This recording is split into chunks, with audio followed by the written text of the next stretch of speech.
Ready to save your first $10,000?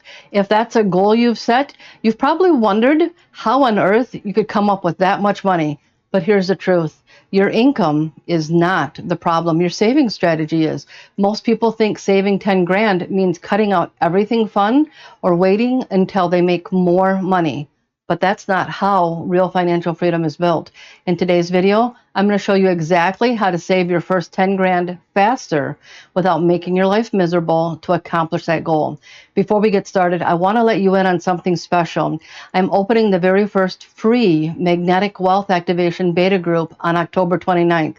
It's a private early access experience, small, supportive, personal, and it's a huge value where you'll get real-time guidance and a space to actually ask questions and apply what we're talking about.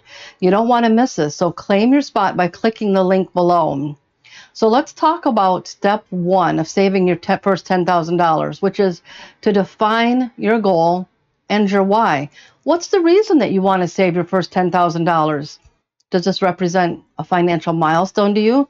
Perhaps you've heard that saving 10 grand changes everything. Or maybe you have a big goal that you want to put that money towards. Whatever your reason is for saving 10 grand, make sure it's something that's meaningful, something that actually matters to you. Because the reality is, when you start seeing this as something that you truly want, rather than something that you're making sacrifices for, that's the moment when real progress starts to happen. So the very first thing you need to do is ask yourself, what would saving $10,000 mean for me personally right now? And there's no wrong answers here. When I saved my first $10,000, all I wanted was buffers. I set a goal to save $10,000 across multiple accounts: my business account, my personal account, my emergency fund, my freedom fund, and a vacation fund.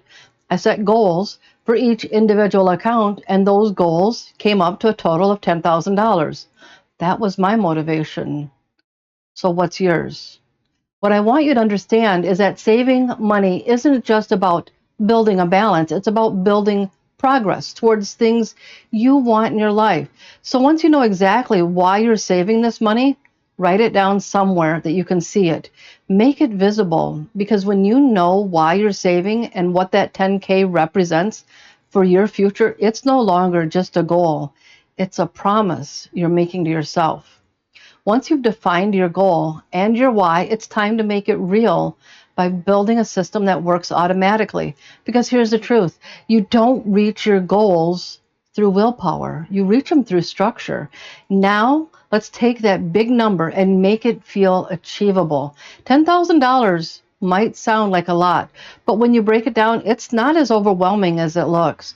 If you're starting from zero and 10K is your goal, that breaks down to about $833 a month, or if you spread it out over 2 years, it's about $416 a month.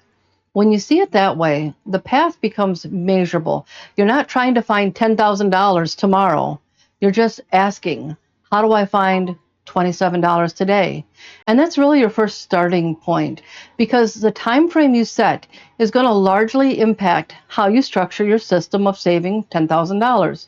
Also, I just want to mention again, if you haven't already, don't forget to grab your spot for the very first free Magnetic Wealth Activation Beta that's launching October 29th. It's a private early access experience. It's small, supportive, and hands-on, so click the link below so you don't miss out. The next thing you want to do is to make sure that your money is being put somewhere that it won't get used up by other expenses or purchases.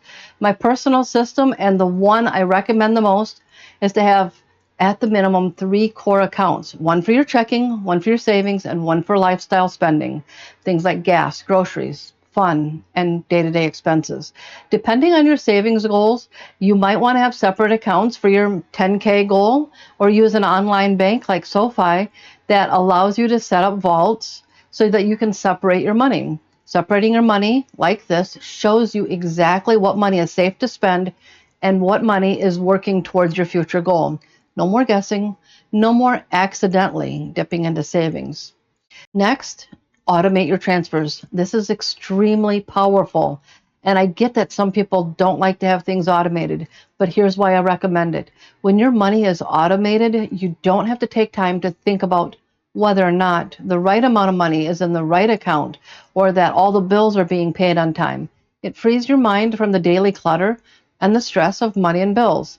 If you choose to automate, what I recommend is that first is you make sure you send money to your bills account to pay for all your essential expenses. Then a few days later, you have your savings money sent to the account where you're keeping it and send your spending money to its checking account. So many people recommend an idealistic pay yourself first strategy where money gets sent to savings before anything else. But the way I look at it, your rent or your mortgage, your car payment, and other essentials come first because it won't matter how much you have in savings if you don't have a place to live or car to drive to get to work because you didn't make those payments first. One more tip that I recommend with your various bank accounts is to give them names based on their uses, especially your savings account. Label it something that connects back to your goal.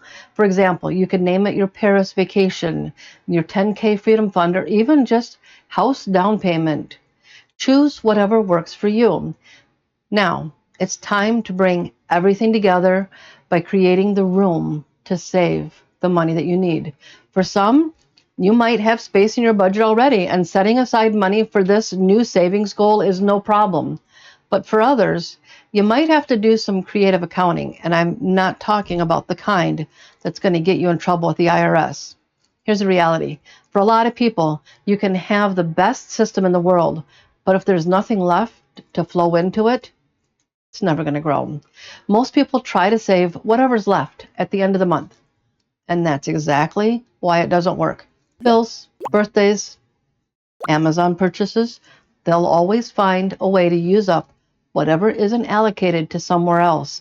If saving is set as the last step, it'll always be the thing that gets skipped, which is why I recommend setting it up in the auto transfers after bills before spending. And if you're not able to set aside as much as you need so that you can reach your goal, then we need to come up with a plan to free up some cash in your budget. You do have a budget, right? Budgeting isn't about restriction. It's about spending your money with purpose and intention. This gives you the ability to see where your money is going and what you have left over to put towards your goals. So let's start with some awareness. Most people have no idea where their money actually goes. They just feel like it disappears. Before you start cutting expenses or picking up extra work, take a week or two and track every dollar that you spend. Use your bank app, use a spreadsheet, or even write it down on paper because you can't fix what you can't see. And I know it's not fun to track expenses, but it really is necessary every once in a while. And one important thing I want to mention is that you need to go beyond looking at your purchases as a whole. Because if you just look at your bank account and see 3 Walmart purchases over the last week for $75.97, $45.35, and $64.53, you'll have no idea exactly where you spent that money. But if you make a note or even keep the receipts, you can clearly see that you spent $35 on cat litter and food, $75 on essential grocery staples like milk, bread, veggies, butter, stuff like that, $25 on cleaning supplies, and $49 on a bunch of impulse purchases that you hadn't really intended on buying. That's the kind of clarity that really matters. Knowing that $135 of your last Walmart purchases this past week were on essentials rather than seeing that you spent almost $200 at Walmart and having no clue what you spent it on, that's clarity. And once you have that clarity, you'll start noticing patterns. Maybe it's $12 here and $9 there, but those daily or weekly habits add up to hundreds every month. And this isn't about feeling guilty about what you're spending your money on. It's about making choices. You're not asking, what can I cut out? You're asking, what's still worth my energy and what's not? What's worth spending money on? What's worth putting that money towards my goals? When you have clarity about where your money is going, it's time to start thinking about what adjustments you can make in your budget. Now, when it comes to adjusting, think of this in layers. You don't have to overhaul your entire lifestyle overnight. Start with the easy wins. Cancel the subscriptions that you haven't used in months and you forgot about. If takeout is your primary meal choice, then just reduce the deliveries by 1 or 2 a week and choose to pick them up instead to save the delivery fees.